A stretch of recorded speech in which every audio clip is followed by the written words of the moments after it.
Hello, guys, and welcome back to my channel. Today, I'm joined by Saatvik as we discuss the ideal transfers for the Premier League top six. Today we're going to cover the two biggest clubs in England, Manchester United and Liverpool. So, just before we start, Saatvik, do you just want to give a quick introduction to our viewers as well as about your channel? Sure. First of all, thank you so much, Kausthub. I'm very excited for this episode and very excited when you reached out to me. For everyone, I run this channel by the name of Football Unplugged with me, Satvik, where like every other Indian YouTuber or Indian football YouTuber that I must say, I try to spread the cultures, talk about different tactics, different news. But yeah, not going into too much detail. I'm very excited to be here, and I think a lot of insightful conversations ahead. So thank you so much, Costa, once again. I think we are good to go. Perfect. Okay, so let's start with obviously let's start with Manchester United. I think, in my opinion, I think they had a really good season last year.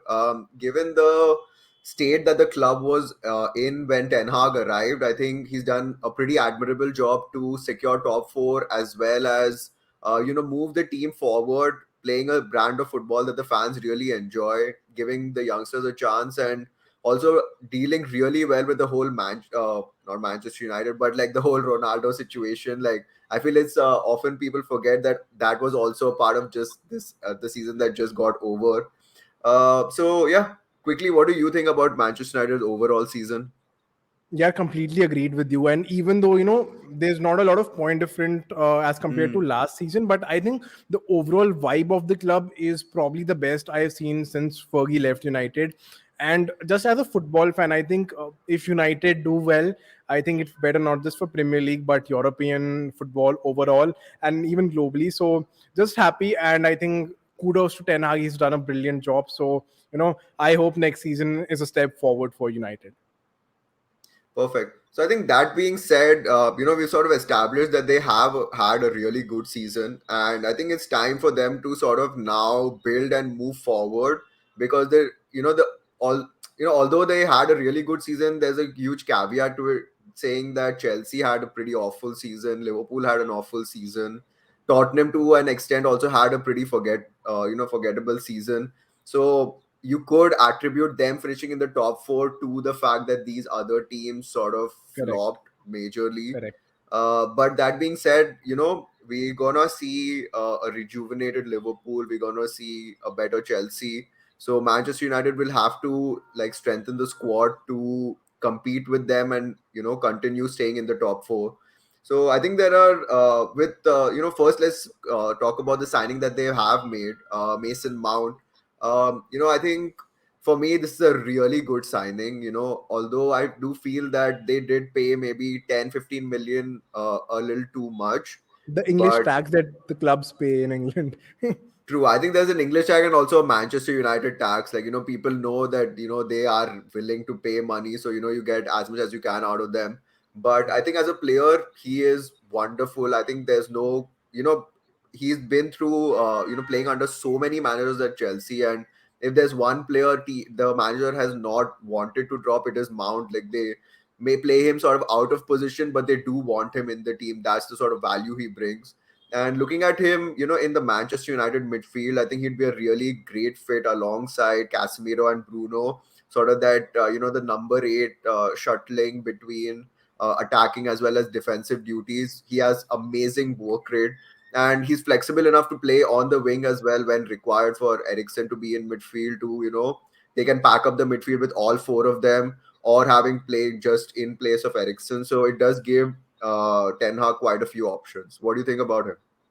Yeah, 100%. I've always been a fan of Mason Mount. I think a very, very good player. I think he Hmm. not the superstar status, if I may say that, but I think Hmm, overall hmm, a hmm. brilliant player. I think, and United at the moment, I think they need someone like a Mason Mount. I think there was still a missing cog when Eriksen was injured. So Eriksen as a substitute for a Mason Mount is an ideal situation for United, right? So I think a brilliant signing, but again, I've seen a lot of talented players somehow not work for Manchester United. Hmm. So I'd be very keen to see how Mason Mount fits into the picture. But a great signing nonetheless. Okay, I think that being said, I think there are two key positions that I have found players for. I think it's at the either end of the pitch is their goalkeeper and their striker. So I think before I tell you the players, I think what I've sort of while researching for these players, I've sort of kept in mind that they don't have like a 200 million budget. So I have kept their budget in mind in the sense that I'm not going all out for a Kane and an Onana sort of, unrealistic situation. But what I've kept in mind is that I've picked a combination of players that would together roughly fit into 110, 120 million. So I think I've picked two like top strikers, like a two great like striker and goalkeeper combination. So I'll pitch them to you, and then you tell me what's your thoughts on them. Okay. So firstly, let's start at goalkeeper. So De Gea's contract has just expired. So as of now, they don't have a number one goalkeeper. And I agree that he's a legend of the club. He's been their best player through like the worst time for United over the past few years. But I feel now the kind of football that Ten Hag wants to play, uh, De Gea unfortunately just doesn't fit that side of play. Like he cannot play out from the back. It's really stressful for every United fan the moment he gets the ball at his feet. You never know what he's gonna do with it. And I think this is one person that has to be addressed. I think, if you look at all of the top teams that have dominated in the past sort of 7, 8 years, if you look at Liverpool and Man City, that is, they have Correct. gone out and spent big on securing the goalkeeper that the coach needs to sort of start out, solid from the back. There's no point, spending so much on your defense when you don't trust your keeper with the style of play that you want. Yeah, and Sorry. even I think a team like Hmm. Brighton, who I think are probably second to just Manchester City from playing out from the back, I think Jason Correct. Steele has been absolutely pivotal Hmm. for them to do well playing out from the back, replacing Sanchez, who's probably Exactly. a better goalkeeper, if I say this. Like a But I think just for the shortstopper fact, that way. Yeah. yeah, yeah. Yeah, right. But just for the fact that he's absolutely brilliant with his feet and very composed, I think Jason Steele gets the nod. So I think 100% agree to what you're saying. I think all the best clubs, any club, I think who's had a good season. Barcelona, yeah, for example, I think Ter Stegen was the player of the season in La Liga for me because he was absolutely brilliant, yeah. And all the defensive records that Barca set, I think the keeper, I think I agree, is the most pivotal position. So exactly. So the two players I have in mind is firstly I have Onana, who's like the dream signing. Like he's the one that all the newspapers are. He's the one who they're talking about. But he is firstly talent wise, skill wise, he is second to none. He is absolutely amazing playing out from the back. Really comfortable on the ball. Can pinpoint passes to like the wing out wide. So he is the dream signing, but I think the only issue there is that he just signed for Inter last year, so he has a big contract. And although Inter Milan do need to sell, uh, Hmm. I don't think they let him go for cheap. So I think it's going to cost a minimum of 60 million, but I think on the side of 70, maybe even 80. So that's already eating a huge chunk of their transfer budget. So keeping that in mind, the other goalkeeper I pitched to you is David Raya from Brentford. Hmm. He too is an amazing keeper. I think, playing out from the back, I think he's there, like, among the best in the Premier League at least. He's a At least in pretty the good top shot five. stopper. Easily. I think he in the Premier League, he's in the top five goalkeepers. Hmm. So I think playing out from the back, he's amazing, and I think he would cost around 40 million. That's what the Hmm. newspapers say Yeah. that Brentford wants. So that's roughly half of what Onana would come for. I mean, I still feel it's maybe 10 million and overpay for him, but I think 80 million to 40 million, it is worth saving the 40 million. And I don't think the difference between Onana and David Raya is worth 40 million. Although Correct. Onana is objectively a better goalkeeper, but for United, given their requirements of a striker, I think David Raya could be a more sensible signing. And that sort of takes me into my suggestions for the striker. So I think again I picked two strikers, one more like the budget friendly and one who would be my ideal pick. And these are not the ones that the newspapers are really talking about. They're not Hoyland or Kane. I know you're a huge fan of Kane, but I don't think he's worth 120 million for Manchester United. So the two strikers I have in mind is Goncalo Ramos from Benfica, and the other is, wait for it. It is Wissam Ben Yedder from Monaco.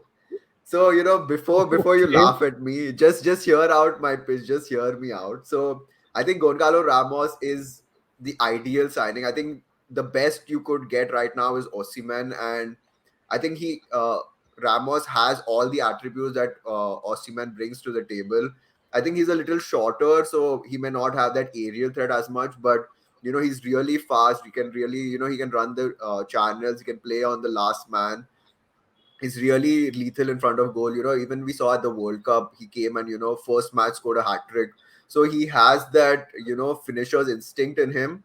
And I feel like his attributes match really well with Rashford, in the sense that Rashford also likes coming in a lot and playing in those half spaces, or almost like a striker or second striker. I think Hmm. Ramos in those positions, they could have a great tandem where Ramos goes out wide while Rashford comes in. So I think there's an option, there's a potential for a great link up there.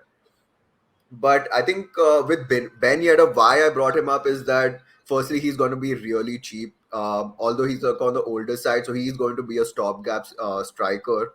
Uh, but I think I had the chance to see him live. When I saw Marseille play Monaco, and I think he was pretty sensational. Like I feel like if I had to compare him to a stop striker, he's like a budget version of Benzema, in the sense that he can do all the things that you see or you expect Benzema to do. Um, so he is, he's really solid on the ball. Like he can spray passes around. Like he's really solid in link up, and he's more of your traditional number nine, where he'll stay, in and around the box. Hmm. He can drop deeper, but I feel like he doesn't have the legs enough to drop deep and then run back ahead. So he could I be think good at when it linking comes up to with Ben Yedder, I think Rashford. his movement, I think, is his best quality. I think the movement that Exactly, he chooses, I exactly. think, yeah. Exactly. And he what I had in mind when I was sort of preparing for this was together I feel Onana and Ben Yedder would roughly cost 110 million to 120 million, while Ramos and Rea would also cost roughly that. Hmm. So given the 120 million constraint, and you can't just go out and sign the best possible player in that position, what do you think, what would you do given these two Again, options? given the choices that you've put in front of me, Mm-hmm. again, I think I would go for a Ramos and David Raya, Rhea. just for the fact Mm-hmm. that United have already had too many, strikers coming in for a couple of years not doing too well. I think the only success was Zlatan Ibrahimovic, who came in his like late 30s, right? So I Mm-hmm. think United, in order to get back to the so-called glory days that they say, I think they need an out-and-out striker. But if you would have to ask me, I would rather continue with David Haya at goal with lower Mm-hmm. wages, or probably even promote Henderson. And I think it's a very curious case. I think the time Mm. spent with Sheffield United, I think he was absolutely brilliant. I think one of the best in the Premier League in True. that season, Yeah. right? But somehow I think the United management does not really trust him. If given a Mm. choice, I would spend my 100 million on Harry Kane. I think he is Mm. uh, the best striker in the Yeah, Premier League. Yeah, definitely, there's no denying that, I would still say that Haaland is like the best striker, but like, there's no denying that Kane is in like the top three strikers in the world right now. yeah. And especially considering United, I think Harry Kane is just the ideal player that Mm. United would that would suit United. But I get where you're coming from in terms of how we've already discussed. The goalkeeper being the most important position, True. but I just have a gut feeling if I would have wanted to do this, I would spend all my money on Harry Kane, take my 100 million, fuck damn that once, and just get Harry Kane. Okay, so I think, okay, that aside, if you had to pick between these two, you said, is your final answer going to be Rea and Correct, correct, Ramos? correct. Okay, perfect. So I think, that is it for United. But now we're going to move to the other sort of sleeping giants that are Liverpool. So I believe that, you have picked out a couple of transfers for Liverpool. So yeah, let's see what you got. You know, talking about Liverpool last season, I think the biggest problem, and not just for Liverpool, I think even for us Spurs and Chelsea, alongside Liverpool, the problem was the midfield, right? Not a Mm-hmm. lot of creative players creating those final passes or, clever passes for the strikers or for the wingers. And I think that is where Spurs missed Bentancur so much, and Liverpool missed an informed Thiago or someone like Wijnaldum who Mm, would get them going. So I think for Liverpool, I think a creative midfielder was one position that I thought before the transfer break started that is the most important position for them to solve. And I'm not sure if you saw my recent reel that I put on Liverpool specifically. mm-hmm. Um, Having seen England in the international break, where Southgate sort of used Trent Alexander-Arnold Trend, in the midfield, yeah. I think I am a big fan of, I really like the idea of playing Trent in the midfield. So I think having already bought someone like a McAllister, and I think they just had a signing, So Dominic. Botsalai. Yeah, So yeah. I Botsalai, think yeah. I have never seen him, so I'm not the right person to comment on him. But I think Liverpool do need a midfielder, creative midfielder, and I think if Trent comes into the picture in the midfield, I think then they need a right back as well, a defensively sound Mm, right back, because you know again, assuming the fact that Van Dijk's form was a one season thing and he can come back mm, to being his best, I think if Liverpool can sort out their midfield along with getting a good right back, a defensively sound right back, I think it would sort of solve a lot of problems for Liverpool, right? Because if you have to ask me, I think they have probably one of the strongest front three, and even the mm. second sort of players in those, but True. in those three position is also quite covered. Salah, I think it's an irreplaceable player, a Premier League legend for me, right? Definitely, yeah. On left hand side, I think Luis Diaz would I think change a lot of things for Liverpool next season.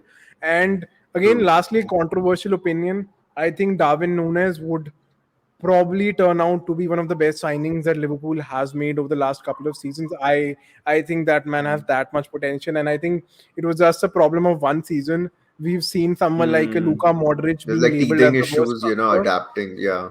Yeah, so I trust that. So again, if you would have to ask me, I think Liverpool by signing McAllister, right, and if they sort of move Trent into the midfield, right, I think one player who would at least solve their defensive liability in the right back position, if you would have to ask me, um, you might laugh at this, you might question me for this, but I think in Aaron Van Bissaka at a defense as a Mm. defensive right back, I think defensively he is the best right back in the country alongside Kyle Walker when he's defensive, True. when he, especially when Kyle Walker plays Mm-hmm. in the right back position, not as the right center back, right? Correct. So I think Aaron Van Bissaka at the right back position is a great shout out for me, and I think Diago Dallo has already signed a long term contract, and I assume him to be the number one choice right back for Mm-hmm. United. I think he'd probably and since United anyways in the January transfer window were in a dilemma of selling Van Bissaka as well. So I think personally, if given a choice, I would sign Van Bissaka just Mm-hmm. as a great defensive right back. But if not him, or Tariq Lamptey, or even a Ricardo Pereira from Mm. Leicester, right? Leicester being relegated, Possible, yeah. a lot of these players would want to move out. So I think I've sort of True. identified these couple of players in the right back position and in the Mm-hmm. midfield. I think Alexis McAllister for me, I think would prove to be the best signing for Liverpool because I've watched Brighton very closely this season, and I think the calmness that guy has on the ball, the composure, and Mm. the the ability to execute that final pass, I think that was a missing True. cog for Yeah. Liverpool last year.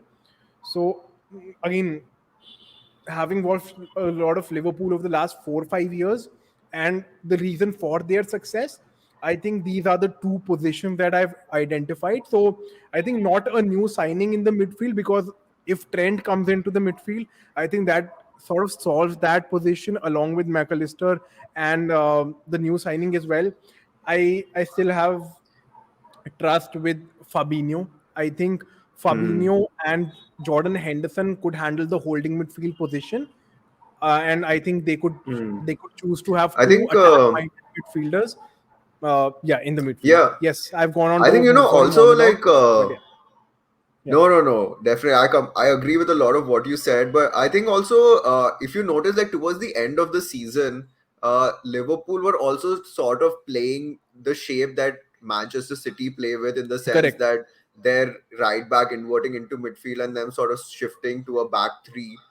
And I think, sort of in possession, they'll sort of almost play with like a 3-2-2-3, which is like a box midfield. Yeah, yeah, And I think if Trent sort of comes in there and you already have Fabinho, I think maybe some more cover in that position could be helpful, because I don't know how much Henderson can play, or whether even if he correct. should. Like, I don't know. Personally, I'm not like a huge fan of his. Like, I feel like Agreed. he's a major side pass merchant, but I think he does his role, he does his job in the team, and I think I respect that. But I think McAllister and Subbotsula especially, I think, I had seen a lot of him in the Euros especially, and he was absolutely sensational for Hungary. He is sort of, if I had to compare him to a player, he is super, super creative. Something like James Madison, in the sense that he's more of like an attacking sort of 10 player who can play on the wing or a little deeper, but I think his ideal position is in that left half space, sort of, getting the ball Hmm. a little outside the box, and then he can look up and put those passes, or try something from distance. But given the fact that he's also just 22, I think he has a lot of potential, and 70 million is a big fee, but I think And I was very he has surprised, that. honestly, that just came out of the Hmm. blue for me. I think I hadn't heard a lot of rumors, a lot of like a couple of days ago. So it just came as a big surprise. 70 million is not a small amount, yeah, right? Yeah, I think the reason for that was that in his contract he had a clause, the 70 million, they basically paid his release clause, but that was only till the 1st of July. And after that, it's going to increase to, if I'm not wrong, it was going to increase to like 110 million. Oh So wow. Liverpool really had to get the deal done quickly. And it was sort of like, once you're in discussion, then you can go past 1st July. But, they had to be concretely in talks on that price to, sort of make that liable. So that's why I think it sort of happened like quite quickly. There was no Hmm. sort of transfer saga going on. It was just Correct. like, maybe like a day or two before that you heard it, and it was just done like that. Hmm. So I think with him, I'm really excited, and I completely agree that they do need a right back, or the other thing, maybe they could sign a center back and sort of just stick, like, let Trent just play in midfield, because towards the end, I feel like I do remember like a lot of times when Konate had to come all the way across from centre back to the touchline to defend the winger, and Trent was sort of dropping into his position as the centre back, and it's just a little messy for your centre back to come all the way out and run back. I think it leaves a lot of gap in that, the wing position. So that is maybe they could do, but I think otherwise they have really, I think Liverpool have done a great job so far with the players that they've 100. signed, addressed the major. I think the whole issue was that they just didn't have a midfield like all of last season. And Correct. Thiago, like, he's a great player, but you just cannot trust his fitness. So having And the I likes think of I think I think a Mhm. lot of that, when Thiago was playing for Liverpool, I think Kimmich did a lot of covering for him, right? And he had that freedom to just roam around, right? I don't think True. so. Fabinho is as agile or as as good as Kimmich when it comes to just supporting Oh, Thiago a lot of times, definitely right? not. Yeah, Right. So yeah, I yeah. think that was a major gap, I think, for Thiago's transfer not really working out when it comes to Liverpool. And just like you said, I think if Trent has to, if Liverpool has to do the City bit of a 3-2-5-1, Hmm. however you want to say it, I think they definitely need to adapt City's policy of playing three center backs in the back for, if we have Yeah. to say that. And honestly, with Van Dijk's form, I don't really trust even Joe Gomez, honestly, because I think that No. guy is a very promising talent, but has a lot of mistakes in him. And I think in a True. lot of very important matches, the match against Madrid as well, I think that small mistake proved to be the nail in the coffin for Mm-hmm. Liverpool. So I think if that is the route that Jurgen Klopp wants to take, they definitely need a good centre back, a good third centre back, because Robertson cannot be the third centre back. Again, he's not the Yeah. best defensively, so they definitely need a third centre back who's an extremely good defender. Manuel Akanji, I think one of the best signings of the season. The City's Oh yeah. counting is so brilliant. I'm just so fascinated by the job that these guys do. So I think Liverpool would need a third centre back then. Completely agree. I think if not, if they don't want to go all out into the City sort of mold and go, I think they are obviously the great shout. But do you think Manchester United would let Van Bissaka go to like a direct rival? Because I think I think objectively, I think that is the kind of player they actually need. But that's what the only thing I was thinking was like, would Manchester United be open to sort of doing business with like one of their biggest rivals? Yeah, honestly, I think lately and especially over the last 4 5 years, this sense of rivalry and not selling players to your direct rivals, I think it is sort Mm. of reduced. I might be very wrong, but that is just the sense that I get. And again, if they get a right price for him, and as a player, even for Van Bissaka, I think it would be a step forward, Hmm. than going a step backward. uh, you know, m- Probably a 10-20% or even a 30% chance of it happening. But if I have to pick an ideal player for how I imagine Liverpool to be playing next season at their full throttle, Hmm. they would definitely need a good defensive minded right back. Other than that, I think I don't see anybody especially in the Premier League. Even Ricardo Pereira, he's not the most defensively sound guy, brilliant True. attackingly, but I not the feel. most solid defensively. I think just with defensive fullbacks in mind, I think another like me. I think he's a right back or he may be a left back. I'm not really sure, but Tyrick Mitchell is who comes to mind. He's a When you left back. speak He about plays like for a Palace. Yeah, really, yeah. yeah, that's what I don't know if he does he play left back. Yes, he's a left back. That's what someone in that mold, would be really Correct. ideal for them. Yeah, yeah, yeah, definitely. Or even a Weltman, yeah. I think Weltman did a Hmm. great job for Brighton, right? Is a Hmm. defensive-minded right back, right? Not the most attacking. Someone like a Ben White, yeah. Ben White is the best True. example, right? Yeah, yeah, Right? yeah, yeah, They yeah. need someone Definitely. basically a centre back turned into a right back could be the ideal way to Hmm. go for this, right? But again, depends on how Klopp wants to play next season. Thank you so much for watching. We have a lot of amazing content lined up for you. So if you're new here, please subscribe. We're trying to get to 100 subscribers. And yeah, apart from that, thank you so much. And yeah, take care. Ciao.